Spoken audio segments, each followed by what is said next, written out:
ಶ್ರೀ ವಾಸವಿ ಕನ್ಯಕಾದೇವಿ ಪುರಾಣ ಪ್ರಥಮ ಅಧ್ಯಾಯ. ಸಾಲಂಕಾಯನ ಮುನಿ ಆಶ್ರಮಕ್ಕೆ ಮಣಿಗುಪ್ತಾದಿಗಳ ಆಗಮನ. ಪರಮ ಪಾವನವಾದ ಗೋದಾವರಿ ನದಿ ತೀರದಲ್ಲಿ ವಿವಿಧ ಫಲವೃಕ್ಷಗಳಿಂದ ವಿರಾಜಿಸುತ್ತಾ ಶುಕ, ಪಿಕ, ಮಯೂರ, ವಿಹಂಗಾದಿಗಳ ಸುಮಧುರವಾದ ಕುಜಿತವಾದ ವೀಣಾನಾದವನ್ನು ಆಸ್ವಾದಿಸುತ್ತಾ ಪ್ರಾತಃ ಸಾಯಂಕಾಲಗಳಲ್ಲಿ ಆಚರಿಸುವ ಹೋಮಗಳ ಅಜಿದ್ದೋಮ ಪರಿಮಳದಿಂದ ತುಂಬಿ ನಾನಾ ವಿಧ ಪುಷ್ಟಪರಾಗಭರಿತವಾಗಿ ಪ್ರಶಂಸತೆಯಿಂದ ವಿರಾಜಿಸುವ ಒಂದು ಋಷ್ಯಾಶ್ರಮವಿತ್ತು. ಆ ಆಶ್ರಮದಲ್ಲಿ ತನ್ನ ಶಿಷ್ಯಗಣಗಳಿಂದ ನಿರಂತರ ವೇದಗಳನ್ನು ಶಸ್ತ್ರಾಸ್ತ್ರಗಳನ್ನು ಪುರಾಣ ಇತಿಹಾಸಗಳನ್ನು ನಿಷ್ಠೆಯಿಂದ ಪಠನ ಮಾಡಿಸುವವರು, ವೇದಾಂಗ ಪಾರಂಗತರು, ನಿತ್ಯ ತರ್ಪಣಗಳಿಂದ ದೇವತೆಗಳನ್ನು ಪಿತೃಗಳನ್ನು ಸಂತೃಪ್ತಗೊಳಿಸುವ ಸದಾಚಾರ ಪಾರಾಯಣರು, ಜಿತೇಂದ್ರಿಯರು, ಪರಮಾಶಾಂತರು, ತಪೋಧನರು, ಸಾಕ್ಷಾತ್ ಬ್ರಹ್ಮದೇವನಂತೆ ತೇಜೋವಂತರೂ ಆದ ಸಾಲಂಕಾಯನ ಋಷಿವರ್ಯರು ವಿರಾಜಿಸುತ್ತಿದ್ದರು. ಒಂದು ದಿನ ಪ್ರಭಾತ ಸಮಯದಲ್ಲಿ ಮಹಾನುಭಾವರು, ಸತ್ಯದ ಸಂದರು, ತಪೋನಿಷ್ಠರು, ವೇದವೇತ್ತರು, ಜಿತಕ್ರೋಧರು, ಸಂಯಮವರೆಣ್ಯರು ಆದ ಮಣಿಗುಪ್ತಾದಿ ವೈಶ್ಯೋತ್ತಮರು ಆ ಸಾಲಂಕಾಯನರನ್ನು ದರ್ಶಿಸುವ ಆಕಾಂಕ್ಷೆಯಿಂದ ಶುಭಪ್ರದವಾದ ಆ ಆಶ್ರಮಕ್ಕೆ ಆಗಮಿಸಿದರು. ವಿದ್ವದ್ವರೆಣ್ಯರಾವ ಸಾಲಂಕಾಯನ ಮಹರ್ಷಿಗಳು ಅವರನ್ನು ವಿಶೇಷ ಆದರಾಭಿಮಾನಗಳಿಂದ ಆಹ್ವಾನಿಸಿ ಆರ್ಘ್ಯ, ಪಾದ್ಯ, ಮಧುಪಕ್ರಾದಿಗಳನ್ನಿತ್ತು ದರ್ಭಾಸನಗಳಿತ್ತು ಆದರಿಸಿದರು. ಆನಂತರ ಅನುರಾಗ ಪೂರ್ಣವಾದ ಮಧುರ ವಚನಗಳಿಂದ, ಓ ವೈಶ್ಯೋತ್ತಮರೇ, ನೀವು ಕುಶಲವಲ್ಲವೇ? ನಿಮ್ಮ ಆಗಮನದಿಂದ ನಮಗೆ ಪರಮಾನಂದವಾಗಿದೆ. ನೀವು ಎಲ್ಲಿಂದ ಹೊರಟಿರಿ? ಎಲ್ಲಿಗೆ ಹೋಗುತ್ತಾ ಇಲ್ಲಿಗೆ ಆಗಮಿಸಿದಿರಿ? ತಿಳಿಸಬೇಕು ಎಂದು ಆತ್ಮೀಯತೆಯಿಂದ ಕೇಳಿದರು. ಅದನ್ನು ಕೇಳಿದ ಮಣಿಗುಪ್ತಾದಿಗಳು, ಗುರುಶ್ರೇಷ್ಠರೇ, ನಾವು ಜ್ಯೇಷ್ಠ ಶೈಲ್ಯದಿಂದ ತೀರ್ಥಯಾತ್ರಾಭಿಲಾಷಿಗಳಾಗಿ ಹೊರಟು ಹಿಮವಂತ, ಹೇಮಕೂಟ, ಪರಿಯಾತ್ರ, ವಿಂಧ್ಯಾಚಲ, ಸಾಯಂಚಲ, ಸುರಾಚಲ, ವೆಂಕಟಾಚಲಾದಿ ಮಹಾಪರ್ವತಗಳನ್ನು ದರ್ಶಿಸಿದೆವು. ಮೋಕ್ಷಪ್ರದವಾದ ಅಯೋಧ್ಯೆ, ಮಧುರಾ, ಮಯ, ಕಾಶಿ, ಕಂಚಿ, ಅವಂತಿಕ ಮೊದಲಾದ ಪುಣ್ಯಕ್ಷೇತ್ರಗಳನ್ನು ಸೇವಿಸಿದೆವು. ಲೋಕ ಪಾವನಕರವಾದ ಗಂಗಾ, ಯಮುನಾ, ಸರಸ್ವತಿ, ನರ್ಮದಾ, ಚರ್ಮಣ್ವತಿ, ಚಂದ್ರಭಾಗ, ಶರಾವತಿ, ಗೋಮತಿ, ಕಾವೇರಿ, ತಾಮ್ರಪರ್ಣಿ, ಬಹುದಾ, ರೇವ, ಕೃಷ್ಣವೇಣಿ ಇತ್ಯಾದಿ ನದಿಗಳಲ್ಲಿ ಮಿದ್ದೆವು. ಹಿಂದೂ ಮಹಾಸಮುದ್ರದಲ್ಲಿ ಸ್ನಾನ ಮಾಡಿ ಬ್ರಹ್ಮಕೊಂಡ ತೀರ್ಥ ಸೇವನೆಯಲ್ಲಿ ನಮ್ಮ ಯಾತ್ರೆಯನ್ನು ಮುಗಿಸಲೆಣಿಸಿ ಭವನಿವಾರಕವಾದ ತಮ್ಮ ಪಾದಾರವಿಂದಗಳ ಸನ್ನಿಧಿಗೆ ಬಂದೆವು. ನಿಮ್ಮ ದರ್ಶನ ಭಾಗ್ಯದಿಂದ ಧನ್ಯರಾದೆವು. ಈಗ ನಿಮ್ಮಿಂದ ಅತ್ಯಂತ ಪುಣ್ಯಪ್ರದವಾದ ಒಂದು ಚರಿತ್ರೆಯನ್ನು ಕೇಳಬೇಕೆಂದು ಅತೀವ ಕಾತುರರಾಗಿದ್ದೇವೆ. ಈಗ ನಮ್ಮ ವೈಶ್ಯರ ವಂಶಕಥೆಯು ಶ್ರವಣಯೋಗ್ಯವಾಗಿದೆ.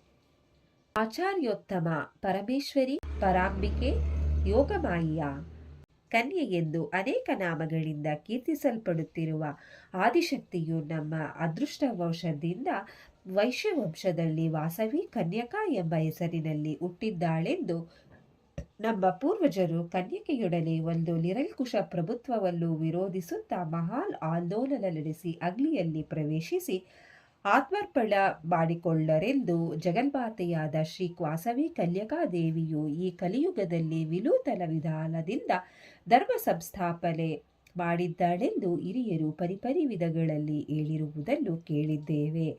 ನಮ್ಮ ಪೂರ್ವ ವೈಶ್ಯರು ಮೊಟ್ಟ ಮೊದಲಿಗೆ ಕೈಲಾಸವಾಸಿಗಳೆಂದು ಕೈಲಾಸನಾಥನ ಆದೇಶಾನುಸಾರ ಲೋಕ ಕಲ್ಯಾಣಾರ್ಥಗಳವಾಗಿ ಭೂಲೋಕಕ್ಕೆ ಬಂದರೆಂದು ನಮ್ಮ ಪೂರ್ವಜರು ಹೇಳಿರುವರು.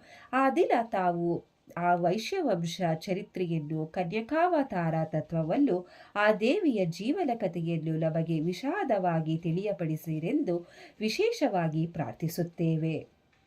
ದಯಾಮಯರಾದ ತಾವು ವಾತ್ಸಲ್ಯದಿಂದ ಆ ಸಮಸ್ತ ವಿಷಯಗಳನ್ನು ನಮಗೀಗ ಶ್ರುತಪಡಿಸಿರಿ. ಅದಕ್ಕೆ ತಾವೇ ಸಮರ್ಥರು ಎಂದು ವಿನಯದಿಂದ ಶಿರಬಾಗಿ ಬೇಡಿಕೊಂಡರು. ನೈಮಿಷಾರಣ್ಯೆ ವರ್ಣನೆ. ಪುರಾಣ ಸಂಖ್ಯಾಕಥನ. ಆಗ ಸಾಲಂಕಾಯನರು ಅವರ ವಿನಯದಿಂದ ಬಹಳ ಸಂತುಷ್ಟರಾಗಿ, ಓ ವೈಶ್ಯೋತ್ತಮರೇ, ಪರಮ ಪವಿತ್ರವೂ ಪಾಪನಾಶಕವೂ ಶುಭಪ್ರದವೂ ಆದ ನಿಮ್ಮ ವಂಶಚರಿತ್ರೆಯಲ್ಲೂ ಮತ್ತು ಮೋಕ್ಷಪ್ರದವಾದ ಶ್ರೀ ವಾಸವಿ ಕನ್ಯಕಾ ಪರಮೇಶ್ವರಿ ದಿವ್ಯ ಕಥೆಯಲ್ಲೂ ನಿಮಗೀಗ ಹೇಳುವೆನು. ಇದು ಸರ್ವ ಸೌಭಾಗ್ಯ ಸಂಪದಗಳನ್ನು ಉಂಟು ಮಾಡುವಂತಹುದಲ್ಲದೆ ಕೈವಲ್ಯದಾಯಕವೂ ಆಗಿದೆ. ಈ ಪುಣ್ಯಕಥೆಯನ್ನು ಕೇಳುವವರು ಪಠಿಸುವವರು ಧನ್ಯರಾಗುವರು. ಅವರ ಮನೆಗಳಲ್ಲಿ ಧನ ಕನಕ ವಸ್ತು ವಾಹನಿಧಿಗಳು ಸಮೃದ್ಧವಾಗುತ್ತವೆ.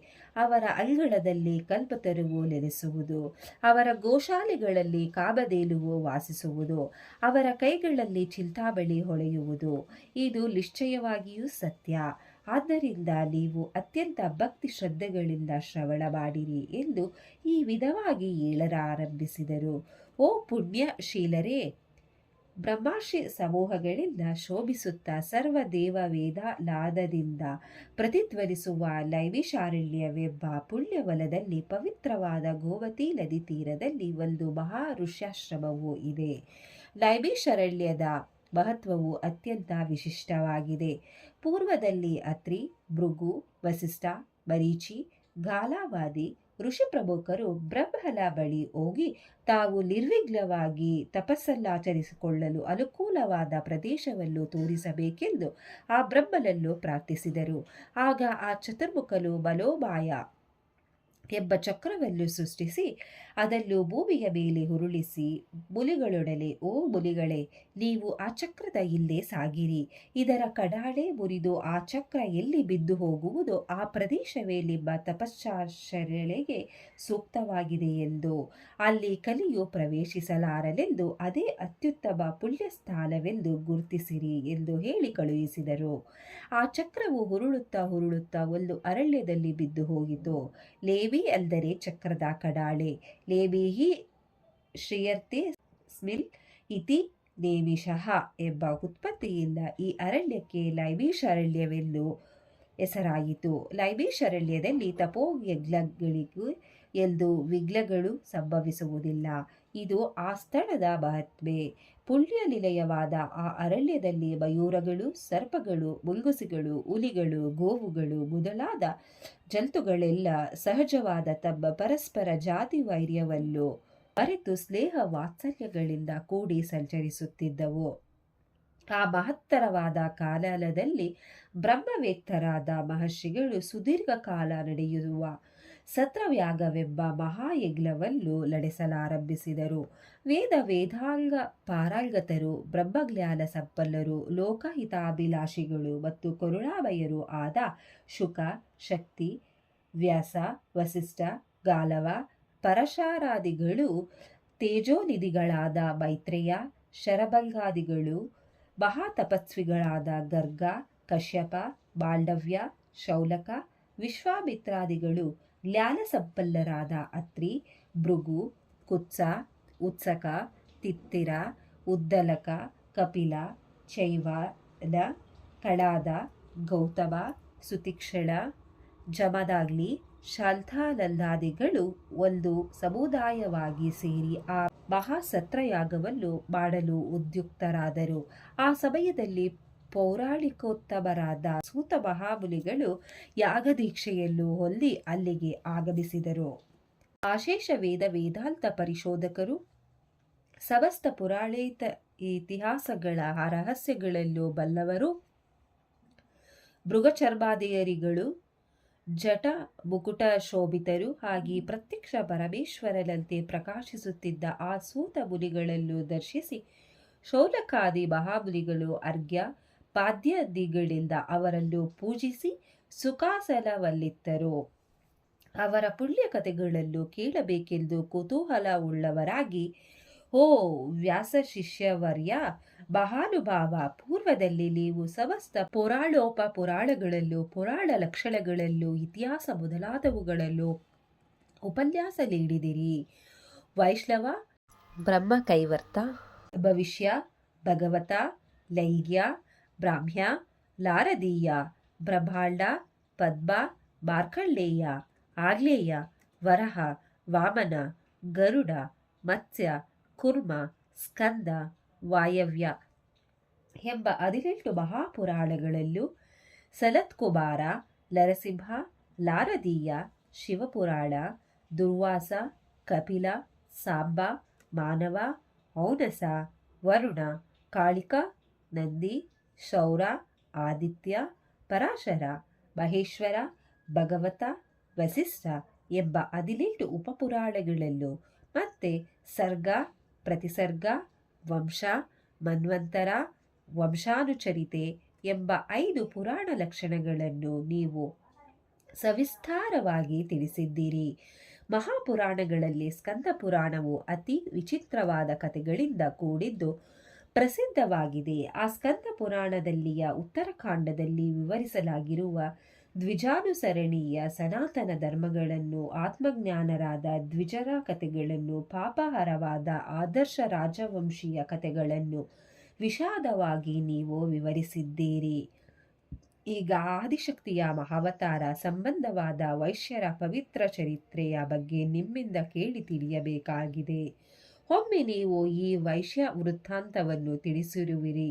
ಆದರೂ ಈಗ ಆ ಚರಿತ್ರೆಯನ್ನು, ಪರಾಶಕ್ತಿಯ ಅವತಾರ ಕಥೆಗಳನ್ನು, ವೈಶ್ಯರ ಜೀವನ ವಿಧಾನಗಳನ್ನು, ಕಲಿಯುಗದಲ್ಲಿರುವ ಅವರ ಆಚಾರ ವ್ಯವಹಾರಾದಿಗಳನ್ನು ಕುರಿತು ವಿಷಾದವಾಗಿ ತಿಳಿಸಿರಿ ಎಂದು ಪ್ರಾರ್ಥಿಸಿದರು. ಆಗ ಪುರಾಣ ಪಂಡಿತ ಶ್ರೇಷ್ಠರಾದ ಸೂತ ಮುನಿಗಳು, ಓ ಮಹರ್ಷಿಗಳೇ, ನೀವು ಎಲ್ಲ ತಿಳಿದವರಾಗಿಯೂ ಕೂಡ ನನ್ನಲ್ಲಿನ ವಾತ್ಸಲ್ಯದಿಂದ ನನ್ನನ್ನು ಹಿರಿಯವನನ್ನಾಗಿ ಮಾಡಿ ಹೀಗೆ ಕೇಳುತ್ತಿದ್ದೀರಿ. ನಾನು ತಿಳಿದಷ್ಟು ವಿಷಯಗಳನ್ನು ವಿಷಾದಪಡಿಸುವೆನು ಎಂದು ಹೇಳಿ ಗುರು ನಮಸ್ಕಾರ ಮಾಡಿ, ಪರ, ಪಶ್ಯಂತಿ, ಮಧ್ಯಮ, ವೈಖರಿ, ವರ್ಣರೂಪಿಣಿಯಾಗಿ ತ್ರಿಮೂರ್ತಿಗಳಿಂದ ಆರಾಧ್ಯಳಾದ ಭಗವತಿಯು ನನ್ನ ನುಡಿಗಳಲ್ಲಿ ವಿರಾಜಿಸಲಿ ಎಂದು ದೇವಿಯನ್ನು ಪ್ರಾರ್ಥಿಸಿ ಈ ರೀತಿಯಾಗಿ ಹೇಳಲಾರಂಭಿಸಿದರು.